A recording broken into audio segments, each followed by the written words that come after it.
Okay, so welcome back to another video, everyone. In today's video, as you can see from the title, it is a leg day, and I thought, what not a better place to talk about my, new training program and my new mentality behind my training program and my new macros and, just the whole idea and what I hope to achieve, and a little bit about my, Wendler 531 method. So, those for you who may or may not know, currently I was away on holidays and I took a deload. Now, over that week, 2 weeks away, I lost 0.5 of a pound, so I went down half a pound, and I came back on Tuesday, started my training on Wednesday. And I've adapted a new training program called the Wendler 531. For those of you who don't know what a Wendler 531 strength program is, it's pretty much a program based off percentages that are relevant to your 1 rep max. So pretty much you have a squat day, you have a bench day, you have a deadlift day, and you have an overhead press day, and you calculate your 1 rep max on each of those lifts, and you work off certain percentages depending on the week or the wave that you're on. So because it's week 1 now, I'm working off 70%, 75%, and 80%, hitting 5 reps on the first set, 5 reps on the second set, and then I go for as many reps as I can on my last set.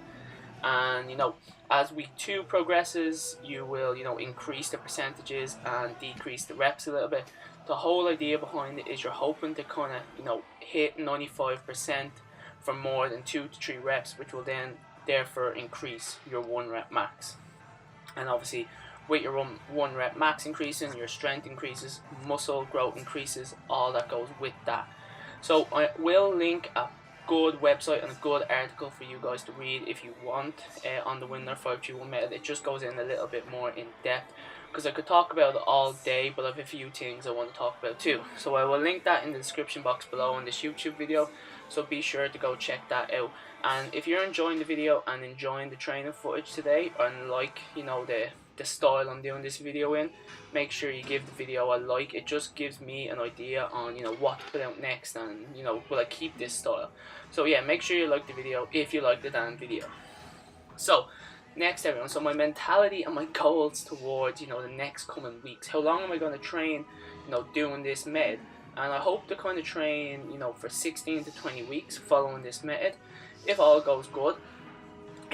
But my main goal and my main objective is still to lose weight, is still to cut down.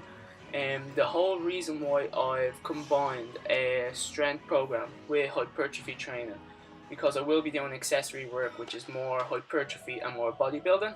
As you can see here, I'm doing a Bulgarian split squat, 3 sets of 10 reps. This is all accessory work. My main compound lifts, my squats, my bench, my deadlift, and my overhead press. Strength is not my main objective. I hope to increase strength over the first couple of weeks, because I have been away and strength levels are low at the minute. But I kind of know towards week 5, 6, and 7 they may drop a little bit, because fatigue and I will be in a calorie deficit, and my energy levels will be low. So I really hope to maintain strength from week 6, 7 onwards, while getting as lean as I can and staying in a deficit. But I will bring you through every single week. I will do an update and a check-in every single week. That is, I think, Thursdays. I check in with myself, I weigh myself, see how I'm going, and make changes if needs be.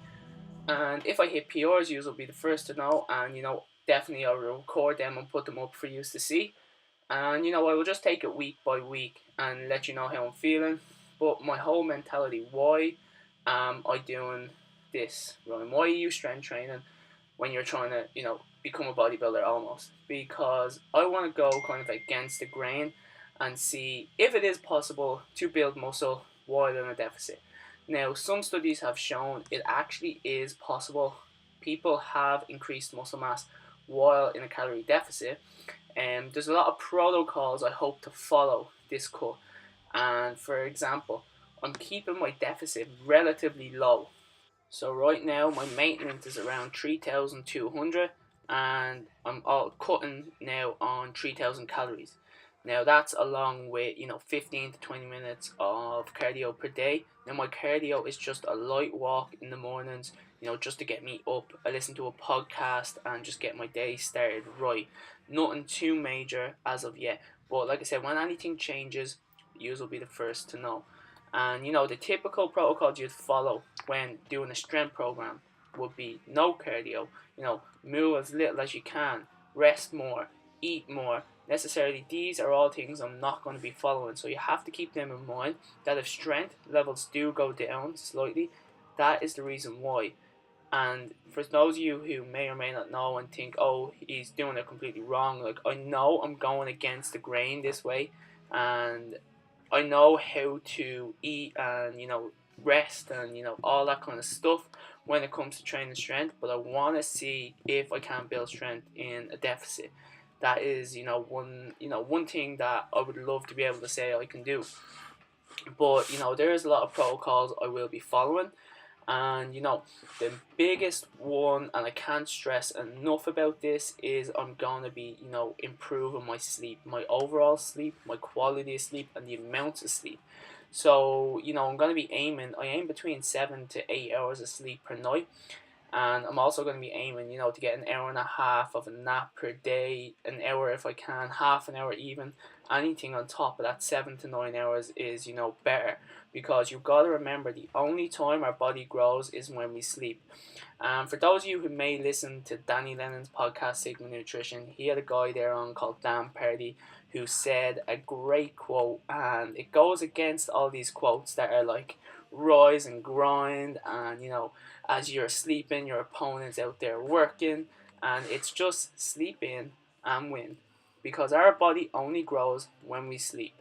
So there are just a few protocols, and I will go into more depth on the protocols that we'll be following. I may do a full video on steps, the 5 most important steps that I'm going to be taking this cut, and protocols that I'll be following. But for now, we're just coming up short on time on this video, so I don't want my speech to last too long, because that is one of my biggest issues. I can just talk. So I'm just going to leave you with some raw footage for the end of this video. But like I said, if you enjoyed the video, make sure you leave it a like and comment, give me some feedback, etc. But until next week's video, enjoy everyone, enjoy the rest of the footage, and stay safe.